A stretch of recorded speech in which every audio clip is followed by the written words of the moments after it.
This is the Thriving Dentist Show with Gary Takis, where we help you develop your ideal dental practice, one that provides personal, professional, and financial satisfaction.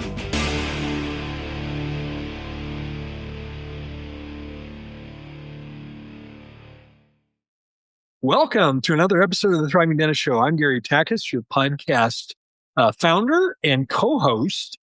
We have a great episode for you today. It's a marketing episode. So for those of you that are interested in enhancing your marketing, you're in the right spot. The title of this episode is your marketing actually working? The few numbers every practice owner should watch. You're really going to benefit from this episode, especially if you're interested in not only more new patients, but more quality new patients. Now, before we get to that episode, two quick announcements to make. The first announcement we have coming up shortly after this episode is published, a Thriving Dentist virtual event. This one is a webinar. And this is happening on August 27th. It's a 1-hour webinar. You'll get an hour of CE. And the title of this webinar is the $500,000 question: what your dental practice is really worth in 2026. Well, if you're always interested in tracking the value of your practice, you're going to enjoy that webinar. Come join us. It starts at 6 p.m. Eastern Time. It's a 1-hour webinar. That's 5 p.m. Central. I'll go the other way. It's 6 p.m. Eastern Time. So go ahead and do the time translation to figure out what it is in your own time. You'll get an hour of CE. You do need to register. There's no tuition for it. You do need to register and go to thrivingdentist.com/events and come join us for that webinar. August 27th starts at 6 p.m. Eastern Time. The second announcement I have is we have a new top clinical tip, a new contributor, a guest contributor. This is Dr. Greg Toback. Dr. Greg Toback. He has a great tip for you. This is one that resonated with me. And the title of his tip is The One iPhone Feature That Changed How I Lead.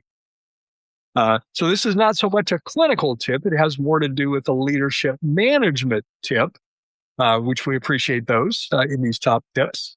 And again, this one's titled The One iPhone Feature That Changed How I Lead with Dr. Greg Toback. No further ado, here's Greg and that iPhone tip.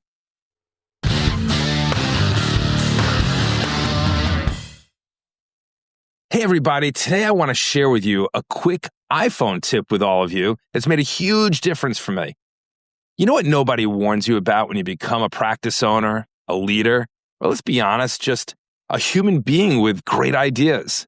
Your brain doesn't shut off.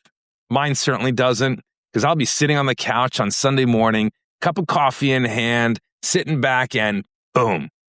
We should change the monthly scorecard. Or maybe it's 10:30 p.m. I need to tell the team about a quick scheduling efficiency tweak I'd like to try on Monday.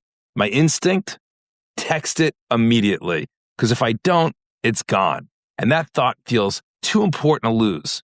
Gives me anxiety that I may not come back to it. But here's the problem. My team finally said, Greg, love the ideas, but not at 9 p.m. on a Saturday. Fair point. So I had to figure out how do I respect their time without losing my thoughts. Enter one of my favorite simple tools. It's the Send Later feature on iPhone. Total game changer. Here's how it works. You type your text line like you normally would, and you hit the little plus button next to the message bar. You know, the one that's right there to the left? Scroll down, tap Send Later, pick your time, and done. That message gets delivered when you decide, not when your brain decides.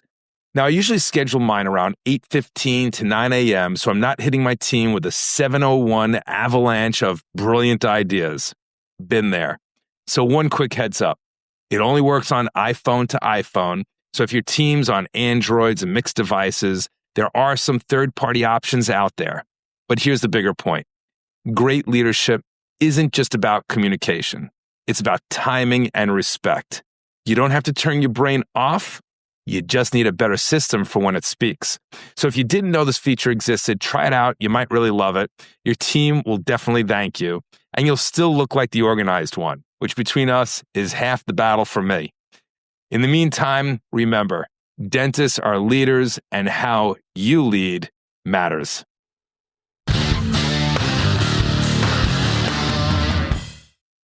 Welcome back to the Thriving Dentist Show. I'm going to thank Dr. Greg Tobeck for that iPhone tip. That was a tip that really resonated with me. So I learned a new feature on my iPhone, thanks to Greg. And I totally agree that feature is going to allow you to be a more effective leader and something your team members are going to appreciate. So I'd encourage you to apply that. Hey, now let's get on to today's episode. Title here is your marketing actually working? The few numbers every owner should watch. Naren, the line I hear most from practice owners, goes something like this. I'm spending money on marketing, but I honestly don't know if it's working. And I'd have to say that's fair. They don't know. And one of the things I would comment on is if they don't know it's working, then they're not likely to want to continue to invest in that particular brand of marketing.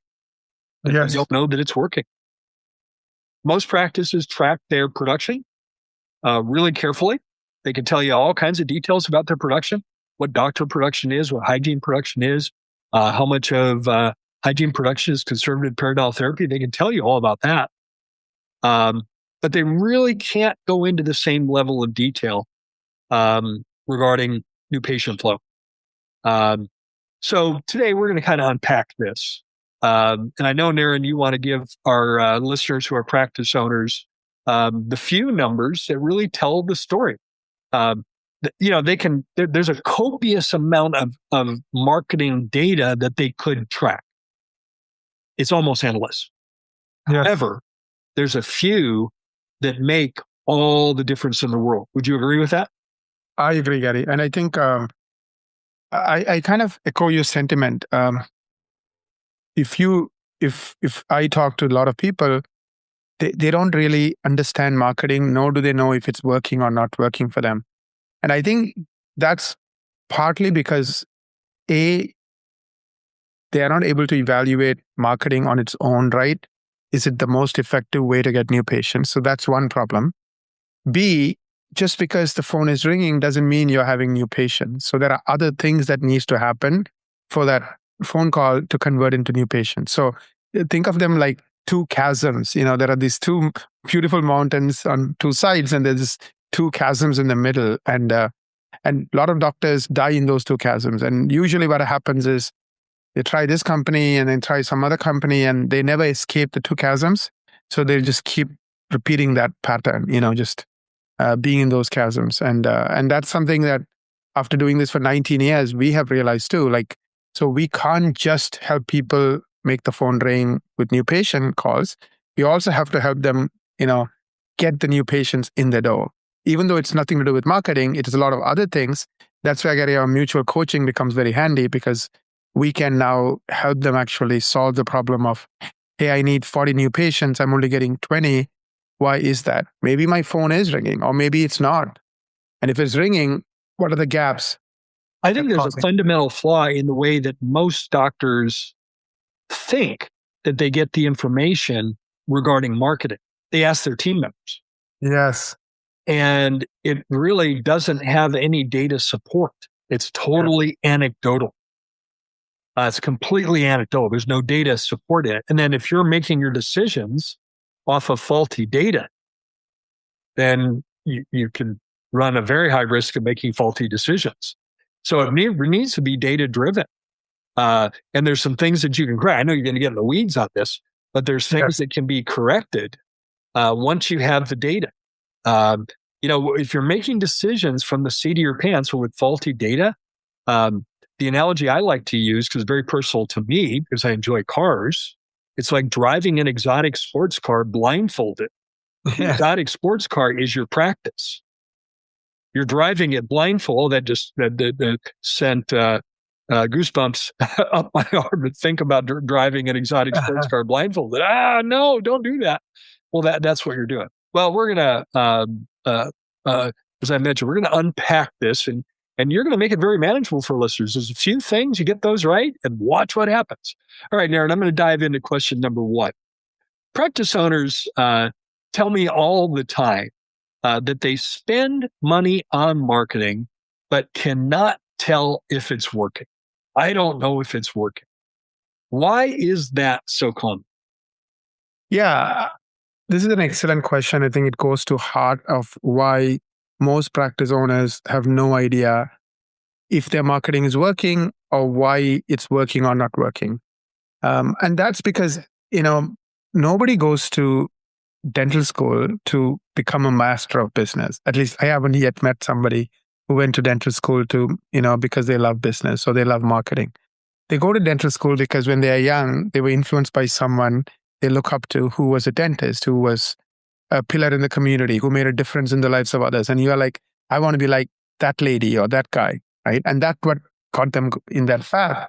And I think they were influenced by maybe a personal experience they had or a family member had. It was a positive experience. They thought it was helpful to them or a family member, and they thought, hey, I want to be helpful like that. Exactly. And so we tend to do things we are comfortable with, and we tend to not do things we don't enjoy. I'm sure, like, if you're not an accounting person, you might be one of those people who either has a good accountant or keeps postponing your tax work and always like filing late and so forth, right? So it's kind of the same thing. And I think because of these reasons, doctors, don't look at metrics and they don't look at it with love and joy. And so therefore they might do it for 1 month and they don't do it the next month. So that's like at a big picture level getting part of the problem. So they're not focusing on metrics. And one of the things we're going to unpack in our conversation today is what are those metrics that anyone should be able to answer. And it's not 300. It's like, I can count. And when I meet doctors, meet dentists for the first time, there's usually only one number they know about marketing, and that's how many new patients they got this month. Yes. It's usually the only number. But, I'll reinforce what you said earlier. Looking at these numbers, it's like they're out of position. I've been an athlete most of my life, and it's like a baseball player that's out of position. They're a first baseman, but now someone handed him a catcher's mitt and said, now go catch. And it's like, whoa, I can't do that. That's not what I was trained to do. I was trained to be a first baseman. That's what happens to a lot of doctors when they start, really kind of unpacking the numbers, because they're out of position. Okay, so now I'll go to question number 2. Narrow it down for our listeners. What marketing numbers should an owner of a dental practice look at every month? Great question, Gary. I'm going to make it really, really, really, really simple. And please take notes. Please, share this with your team. I'm going to give you 4 numbers that every single practice, I don't care whether you are a 20-year veteran or whether you are just out of school, just opening your new practice or bought a practice, should know. Number 1, new patients who are calling your office every single month, right? And I know, like Gary said, potential new patients. Potential new patients who are calling your office every single month, right? Gary already said most practices know how many new patients booked that month, but that is different from potential new patients contacting your office every month, right? And that is really, really important because if there is a difference between the people who are booking appointments and the potential new patients contacting, i.e. calling, most of them will call, few might fill out a form, calling your office, is there a big gap? That means your conversion machine is not working. The way you answer your phone, the way your marketing could be working, but your conversion's not. Exactly. So you want to know how many new patients are contacting our office because of marketing, right? Number 2, you want to know the cost of each channel on a potential new patient basis. So for example, if you're spending $3,000 on ads and you got 5 potential new patients contacting you, divide 3,000 by 5, the cost of that potential new patient from that ad that you are running is Now, let me 3,000 ask for clarification. Do you want to know the cost per potential new patient or booked new patient? I want both, but let's start with potential new patient, because if the booking, the cost for book new patient is low, that also is because of the person answering the phone is not doing a good job, right? So you want to know the difference. I'll give you a classic example. I had a call yesterday with a very unique kind of a practice. She would go to somebody's house and she would do dentistry. So these are people who are really old or ill. And so she would provide home dentistry. Mobile dentistry. Mobile dentistry, right? And of course, she does general dentistry as well, but this is something that she does really well. And her conversion rate when it comes to these mobile patients is like 10% with search engine optimization, right? But when it comes to Google Ads, the conversion rate is 0, meaning in the last 6 months, not a single patient who called from Google Ads ever became a new patient, ever booked an appointment, right? Now, 10% is nothing to get proud of. I mean, I know the standard that Carrie and I talk about is 70%. So she's way off the mark. But her Google Ads are literally not working for her. But to start, let's look at the cost of a potential new patient. So at least you can start comparing apples to apples. So Google Ads, $600 a new patient, maybe SEO, $60 a new patient. Of course, you have to figure out your numbers. I hope you're understanding my point, which is you want to be able to compare the cost of a new patient between different marketing channels. So we really want to know the two things. We want to know what it costs us to generate a potential new patient phone call. Correct. And then you want to know of those phone calls, what percent converted to a new patient and compute that cost as well. Exactly. And the third number, which you kind of already hinted to, which is conversion, right? So you want to know of the new patients who are calling in general, as well as from a particular channel, what percentage are booking an appointment. So if you're getting 100 new patient calls in, let's say, a 3-month time period, and 20 of them book, that means your conversion rate is 20%. The average in the US right now is 1/3, so around 33%. That means 2 out of 3 new patients are not booking appointments, right? So one of the things we do, especially for our mutual clients, is we help them fix that problem. And it's not just training them on how to answer the phone, which is important, which is powerful, but it's also your landing pages. It's also your Google reviews. Are you getting good quality Google reviews on a monthly basis? It's also a scheduling template that allows you to accommodate a new patient within a reasonable period of time. Absolutely, because they love to come see you, but they don't want to wait. Yeah, your marketing could be killing it. You could be getting all kinds of calls. They're ready to schedule, and their first available new patient for new patient appointment is 2 months out.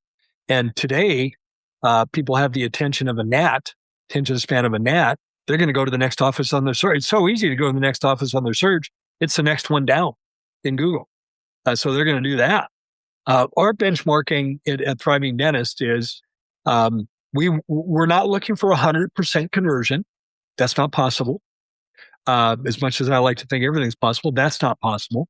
70% or above is an A, and you can be above 70%. 70% above is an A. 60 to 70 is a B.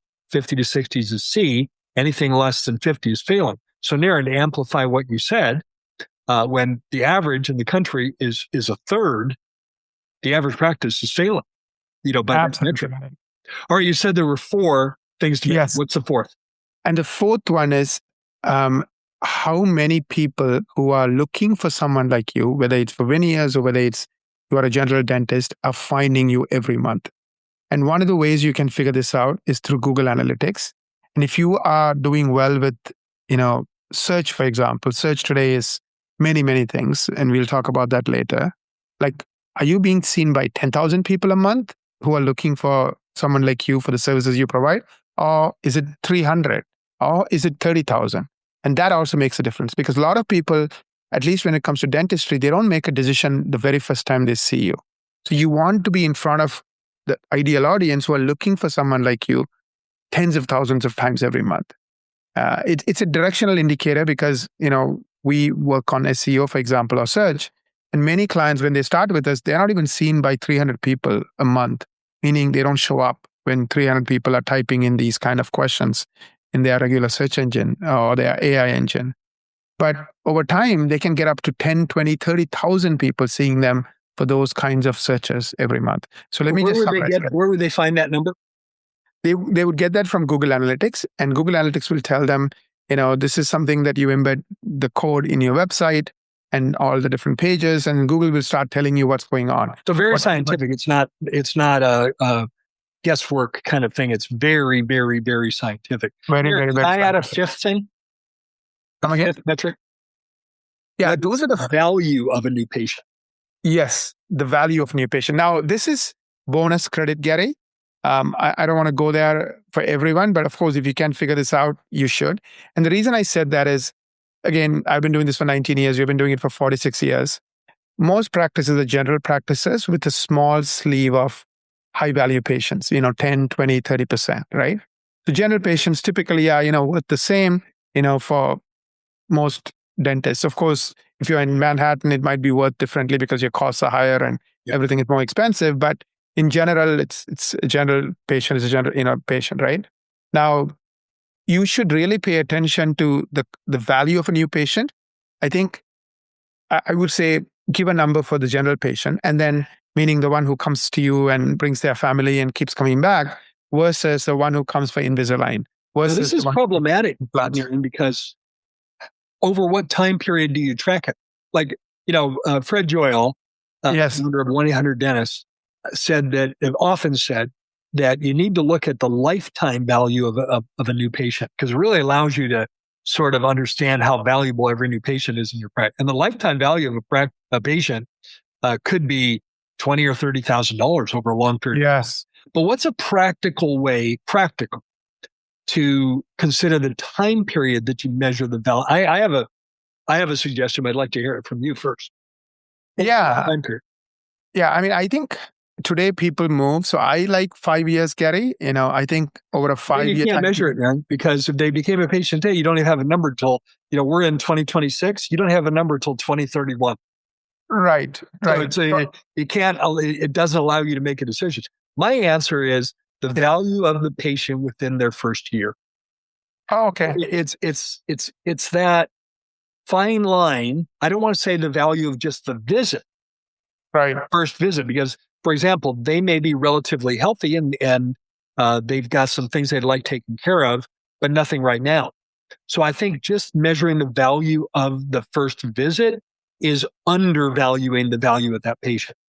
I wouldn't go 5 years because that doesn't allow you to track it and make meaningful decisions. So find some middle ground in there, the value of the patient in the first year. Absolutely, Gary. I think that's a good way to think about it. Let me summarize the 5 data points. Number 1, number of potential new patients who are connecting with your office, phone calls, forms, booking, link, whatever. Number of potential new patients who are connecting. Number 2, the value of a potential new patient from each marketing source. So if you have 3 different ways you are driving new patients, how much does that potential new patient cost you in each one of those methods? One is $60, the other one is $300. You want to know that. That way you are not spending as much money on the $300 new patient option and putting more money into the $60 option. Number 3, the conversion rate, meaning the percentage of new patients who end up booking an appointment. So the average is 1/3, and Gary told you an A is 70%. So you want to aspire to at least get 70%, but you can keep going. We have clients who do 80, 90%. Number 4, the value of a new patient once they book. In other words, you're getting 10 potential new patients calling from Google Ads, only 5 book, and you spend $3,000, right? So now your value of a new patient is double the value of a potential new patient because only half of them are booking.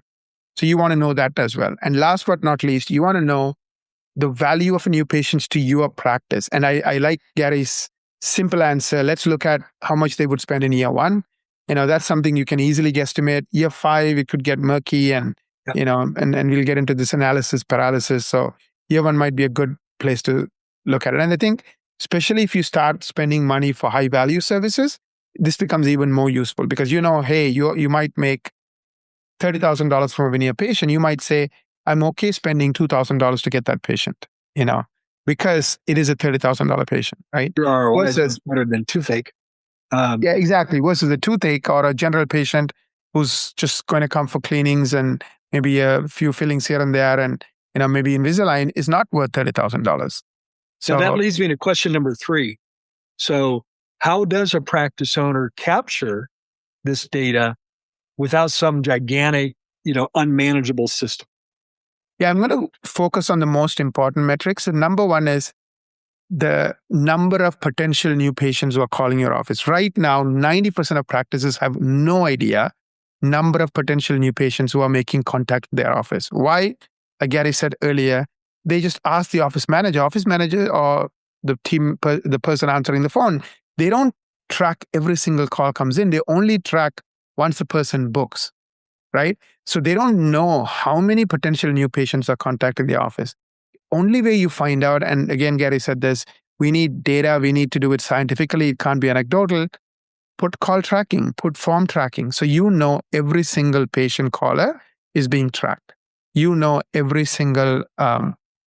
this is actually something that happens behind the scenes that your marketing company should provide.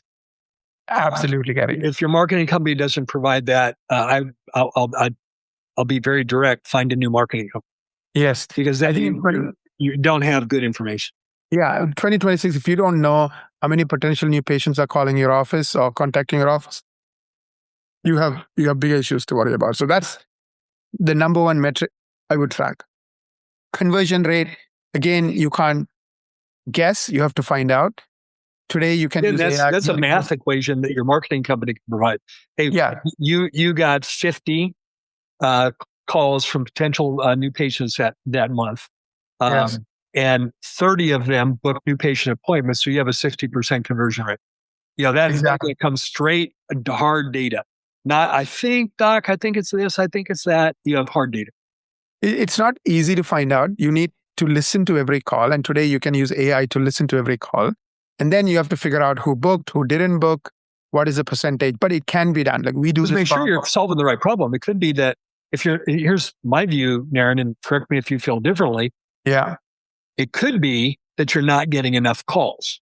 If you're not getting enough calls, that's a marketing problem. Then we need to have broader marketing to generate more new calls. Right. On the other hand, you could be getting enough calls. Like, for example, I actually have this in my client base. When I started working with a client, they were getting 50 potential new patient calls a month, and they were converting 25% of them. They were getting 12 new patients. It wasn't a marketing problem. This particular office, by the way, Naren, had a goal of 35 new patients a month. And they were getting 12 because they had a 25% conversion rate. Well, we worked on conversion, and now with the same 50 new calls, they now are at 75%, 38 new patients a month. It wasn't a marketing problem. It was a conversion problem. Exactly. So the second number, solve the right problem. So the second way you fix it is you need a marketing company not only to tell you the number of potential new patients are calling, what percentage of them are booking. Again, whether they use AI or somebody's literally listening to calls, you don't care, but you need that data on a monthly basis. To me, Gary, these are the most important data points you need if you want to solve the problem of getting enough new patients. Because now and of course, you know how much you're spending with your marketing company, so you can divide the number of new patients through that method. You can divide the dollar amount by the number of potential new patients who are calling, so you can figure out the cost of a new patient. Yeah. So once you have... It then becomes very analytical, very scientific, very mathematical. And I mean, it's a math equation. So much it's the math equation. And it's so easy. And, I know it's easier said than done. The lady that I was talking to the other day, she's only converting 10%, but she has been loyal to this one particular employee for, I guess, 30 years. And she feels bad that, this lady won't have anything else to do. And at the same time, she knows, will she change? All of this is going through her head. But I'm like, and she's saying, can you do more Google ads? I'm like, please don't throw your money at Google ads, because she's booking zero, literally zero, out of all the Google ads from new patients you generate. So what's the point? But I don't know why though. Like, to me, like you said, Gary, simple 2 numbers, you focus on those, you fix those, everything works. Yeah. Not all clients we deal with, but some, like, they don't lean into it. So they kind of keep struggling and struggling and struggling. 90% of the time, they don't have the data, which is why they don't lean into it. And 10% of the time, I think it's psychology and, yes, but, anyway. Well, let's get into problem solving. I'll go to question number 4. Yes. When the numbers are not where a listener wants them to be, what does that tell them? When the numbers aren't where they want it to be, what does it tell them? Yeah. I mean, for me, a problem is an opportunity. I don't get depressed. I get excited when there's a problem. And there are 2 types of problems. One, like you kind of alluded to, is your marketing is not working. You're not getting the number of potential new patients at the right cost, right? So you're only getting 10 potential new patients contacting your office, and it's costing you $3,000, $300 a new patient, when you really need, 30, and you don't want to spend 300, you want to spend 100, right? So that's a marketing problem. So the minute you find out how many potential new patients are contacting your office in a month, you can figure out if it is a marketing problem. If it is a marketing problem, deal with that first, right? Meaning either you're spending too much per new patient, potential new patient, or you're not getting enough of what you need. So you can have a conversation about, what do we do, for us to get the number of potential new patients? Either do we increase the budget, or is there anything else we can do, right? So that's a marketing problem. The second piece of it is the conversion rate. The average practice is only booking 1 out of 3, which means you might be getting the number of potential new patients you want at the cost you want, but you're not getting butts in the seat. You're not booking those appointments. Then it's a training problem. So the training problem is, like mutual clients, they have a coaching program. They meet with Gary every month. They meet with the team every other week. So they get constant training and constant monitoring, in a very positive environment, so they can continue to find why these people are not booking and slowly plug those holes. Yeah, we help the team members succeed. And it's so rewarding. That example that I gave, they went from a 25% conversion rate to consistently at 75. Same 2 people on the phones.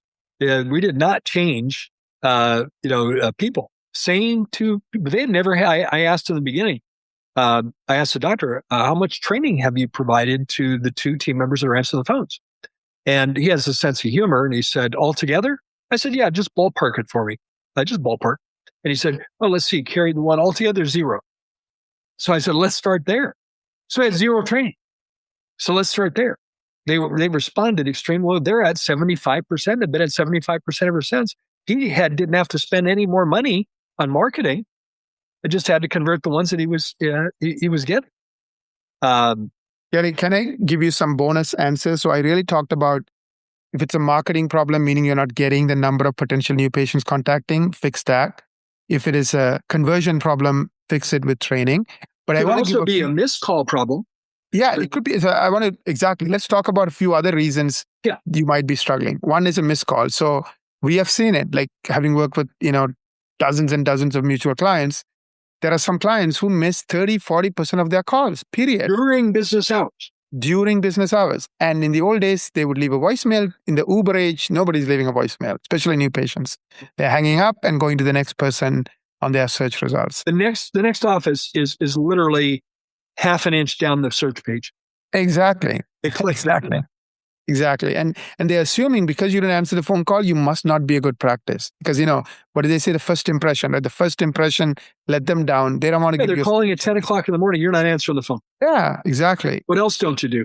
Exactly. The other thing is Google reviews is becoming important both for you showing up on search. Our clients show up more than 100 times for 100 different keywords and phrases or 100 different search phrases every month. So if you don't have Google reviews, at least 10 a month, paragraph reviews, you will start getting pushed down on search. That's one of the problems. The second issue is people don't trust you, right? Like, they're like, maybe they were good once upon a time, but maybe not anymore. You want to get 10 or more, what Gary and I call love letter Google reviews. And some practices, they're only getting 2, 3. They used to maybe get a lot of practices. They lost the discipline of asking for reviews, and then it goes down the toilet. Yeah. Another problem could be, this is a new problem we are facing, Gary. A lot of practices are putting a booking link. And this booking link is like, asks for so much information, like 20 minutes of information, your social insurance security number and this and that and everything else. And they don't even know it. And you're asking that information to someone that knows you at a very, very, very surface level. Exactly. And the APIs, the API is the way the booking link interacts with your practice management software. They fail. They'll present the first available new appointment. Yes. And then let's say, it's next Thursday at 2 p.m.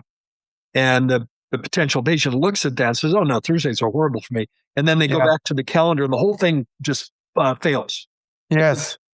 It literally just, it just, I don't know what the computer term for it is, Darren, but it literally just fails. Doesn't present any other appointments.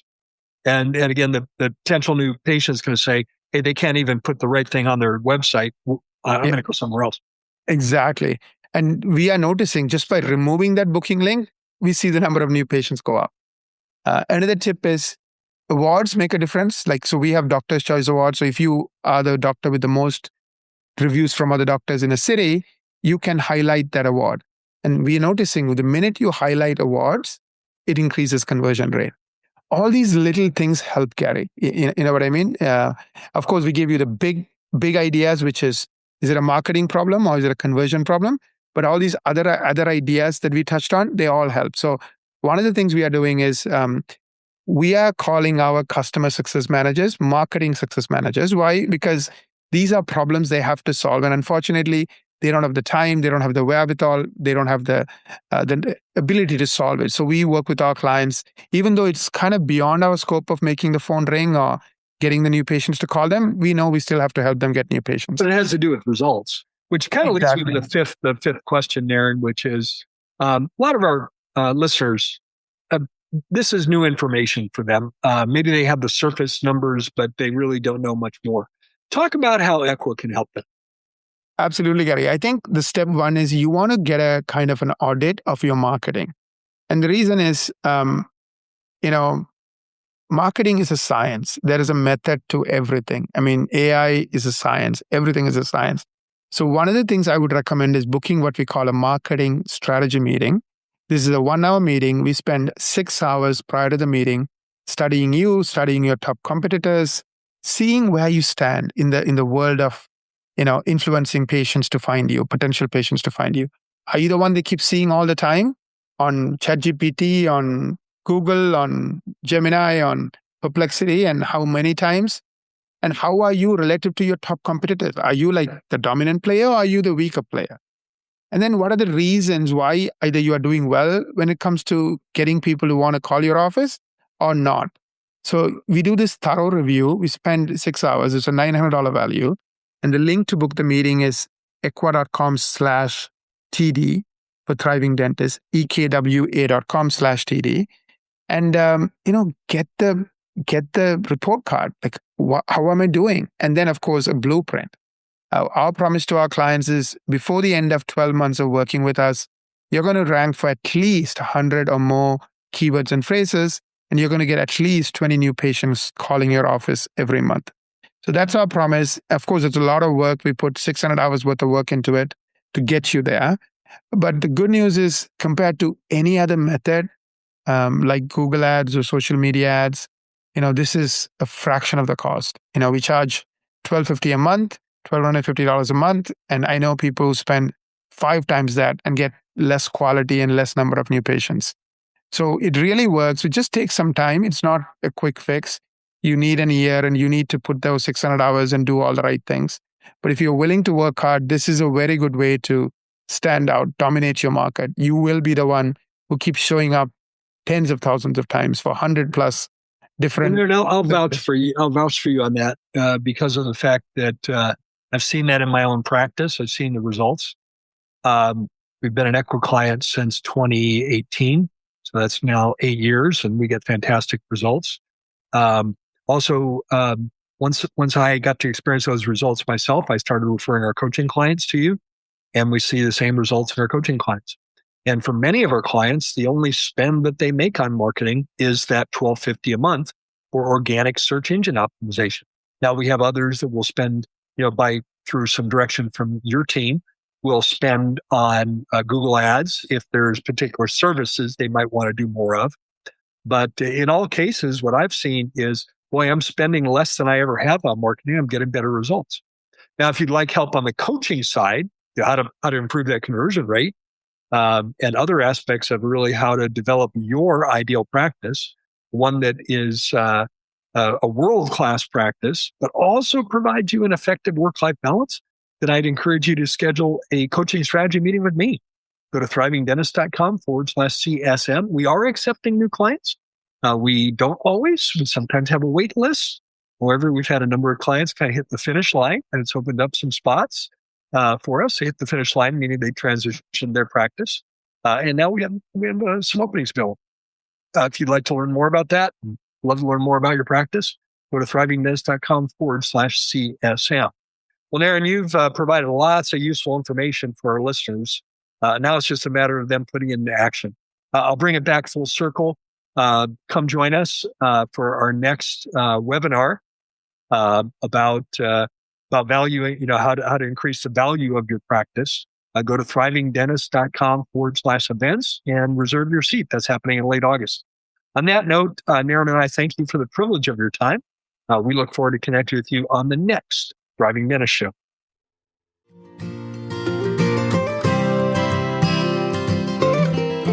When you cry, be sure to dry your eyes, 'cause better days are sure to come. And when you smile, be sure to smile wide, and don't let them know that they have won. And when you walk with pride, don't show the hurt inside, because the pain will soon be gone. And when you dream big, as big as the ocean blue. When you dream, it might come true. When you dream big.